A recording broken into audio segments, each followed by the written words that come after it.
Audio Jungle.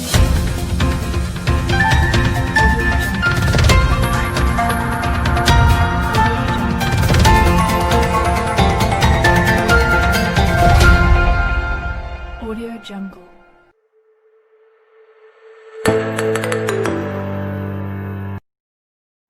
Assalamualaikum, kembali lagi bersama saya Anggun Sitadeli di Breaking News hari ini.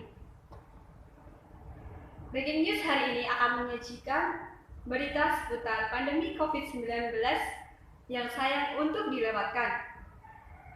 Perkembangan COVID-19 terjadi dengan begitu cepat.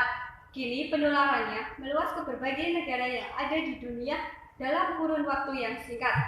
Bahkan pandemi COVID-19 kini berdampak bagi aspek kehidupan, yaitu aspek perekonomian maupun aspek kesehatan.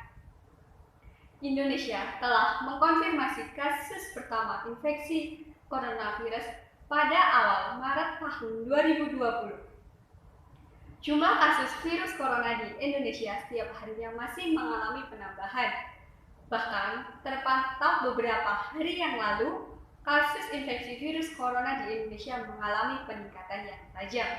Dikutip dari covid19.go.id, hingga Kamis 21 Januari 2021, total sudah ada 951.651 kasus COVID-19 di Indonesia.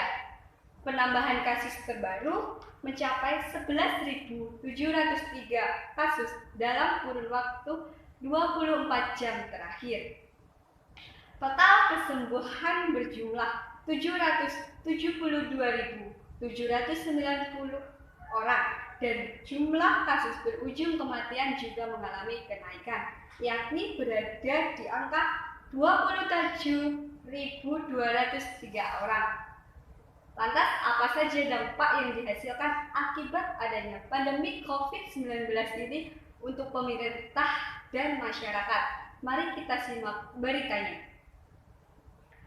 COVID-19 berdampak pada berbagai sektor yang ada di Indonesia, di antaranya sektor pendidikan, sektor kesehatan, sektor perekonomian, dan sektor-sektor lainnya. COVID-19 bahkan telah memperparah kesenjangan ekonomi masyarakat yang telah ada jauh sebelum pandemi COVID-19 ini masuk dan ikut meresahkan masyarakat. Dalam pendidikan yang awalnya dilakukan dengan sistem offline atau tatap muka, kini harus beralih ke dalam sistem daring untuk mencegah penularan COVID-19. Di sektor kesehatan, nampaknya pandemi COVID-19 ini merupakan ujian yang terbesar karena setiap harinya dokter, perawat, dan tim kesehatan lainnya harus menangani pasien COVID-19. Sektor perekonomian pun tak kalah dari keterpurukan akibat adanya sistem PSBB atau pembatasan sosial berskala besar untuk kota-kota dengan kasus COVID-19 yang tinggi dan himbauan untuk di rumah saja. Lalu apa saja upaya yang diterapkan atau dilakukan oleh pemerintah? Mari kita simak beritanya. Upaya untuk mencegah penularan COVID-19 pun dilakukan dengan menerapkan protokol kesehatan dan diberlakukannya PSBB atau pembatasan sosial berskala besar. Juga adanya rancangan untuk membeli vaksinasi untuk masyarakat di Indonesia. Mari kita tunggu kabar baiknya dari pemerintah. Tetap waspada dan ingat pesan Ibu untuk menerapkan 3M. 1. Memakai masker. 2. Mencuci tangan. 3. Menjaga jarak dan menjauhi kerumunan.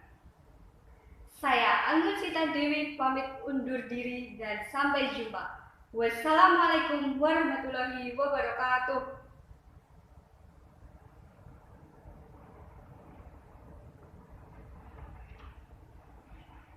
Audio Jungle.